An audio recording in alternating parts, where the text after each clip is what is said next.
Assalamualaikum warahmatullahi wabarakatuh. Kami dari kelompok ke-11, pertemuan ke-11 membahas tentang laporan laba ditahan. Sebelum itu, perkenalan dulu, nama saya Muhammad Hafiz Irfansyah dengan akhiran NIM 1028. Perkenalkan, nama saya Dian Novitansari dengan akhiran NIM 1023. Selanjutnya, kita akan memasuki pada materi laporan laba ditahan. Laba ditahan. Pengertian laba ditahan adalah sebuah keuntungan historis yang didapatkan dan dikurangi dividen sebelumnya. Jika keuntungan ini dihitung sendiri, maka akan dibagi ke dalam berbagai sektor yang berhak menerima dana seperti pemegang saham, investor. Selain itu, laporan laba ditahan biasanya diterapkan sesuai dengan kesepakatan antara pemilik perusahaan dan pemilik usaha atau modal. Persamaan akuntansi. Aktiva sama dengan utang plus modal. Setelah perusahaan beroperasi, persamaan berubah menjadi aktiva sama dengan utang plus modal plus laba ditahan. Fungsi laba ditahan: 1. Menjadi sumber dana cabang. 2. Modal pengembangan bisnis dan usaha. 3. Membantu pembayaran hutang. 4. Keperluan investasi perusahaan. Pos luar biasa dan penyesuaian tahun lalu. 1. Pos luar biasa disajikan terpisah dari pos-pos lainnya dalam laporan operasional dan disajikan sesuai surplus atau defisit sebelum pos luar biasa. Pos luar biasa memuat kejadian luar biasa yang mempunyai karakteristik sebagai berikut. A. Kejadian yang tidak dapat diramalkan terjadi pada waktu tahun anggaran. B. Tidak diharapkan terjadi berulang-ulang. C. Kejadian di luar kendali entitas pemerintah. 3. Sifat dan jumlah rupiah kejadian luar biasa harus diungkapkan pula dalam catatan atas laporan keuangan.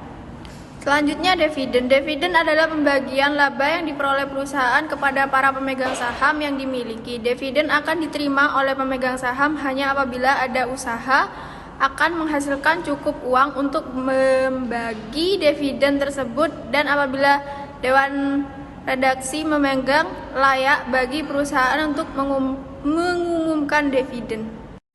Contohnya PT Communication Cable System Indonesia Tbk atau CCSI mengumumkan rasio dividen saham 5/1. Setiap 5 saham lama akan mendapatkan 1 saham baru. Harga penutupan saham yang berlaku 540 per lembar. Jadi kalau kamu punya 100 lembar saham, CCSI bisa menerima 20 lembar saham tambahan. Di sini ada tanggal pengumuman, cum date, ex date, dan recording date. Seterusnya ada payment date. Ex date sendiri, cum date sendiri adalah tanggal terakhir investor dapat membeli saham tertentu untuk mencatatkan dirinya sebagai investor yang berhak menerima dividen dari emiten tersebut. Seterusnya ada ex date, tanggal di mana para investor sudah tidak mendapatkan hak dividen dari suatu saham yang dibelinya. Recording date adalah tanggal pencatatan bagi pemilik saham yang berhak mendapatkan dividen. Terus ada payment date. Payment date adalah tanggal pembayaran dividen. Nah, di sini ada contohnya dari perusahaan KSEI, Unilever Indonesia, Tbk. Nah, di sini ada tanggal-tanggal cum date, ex date, dan recording date serta payment date. Seterusnya ada pemecahan saham. Pemecahan saham atau stock split adalah peningkatan jumlah saham yang beredar dengan mengurangi nilai nominal saham. Misalkan nilai nominal satu saham dibagi menjadi 2, sehingga terdapat 2 saham yang masing-masing nilai nominal setengah dari nilai nominal awal. Pemecahan saham dilakukan agar harga saham tidak terlalu mahal, sehingga dapat meningkatkan jumlah pemegang saham dan likuiditas saham dilihat dari volume perdagangan saham dan memberikan peluang untuk memperoleh abnormal return saham.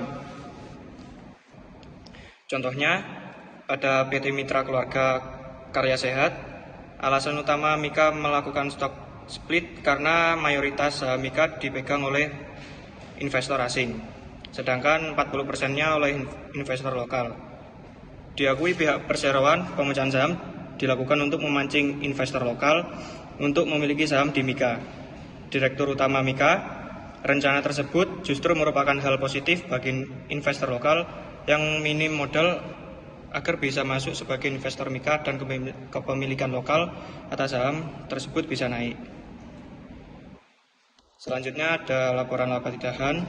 Laporan laba ditahan adalah bagian dari laporan keuangan suatu perusahaan yang menyajikan informasi tentang perubahan laba ditahan selama periode tertentu. Laporan ini mencakup penambahan atau pengurangan laba ditahan, serta alasan atau penggunaan tertentu dari laba ditahan tersebut. Hal ini membantu pemangku kepentingan untuk memahami bagaimana perusahaan mengelola laba yang tidak dibagikan kepada para pemegang saham. Nah, bisa dilihat, ini contoh dari laporan laba ditahan, di mana laba ditahan pada 1 April 2017 sebesar Rp3.000.000, sedangkan laba bersihnya Rp250.000. Dikurangi dividen yang diumumkan sebesar Rp150.000. Selanjutnya, kenaikan laba ditahan yaitu sebesar Rp100.000, sehingga laba ditahan pada 31 April 2018 sebesar Rp3.100.000.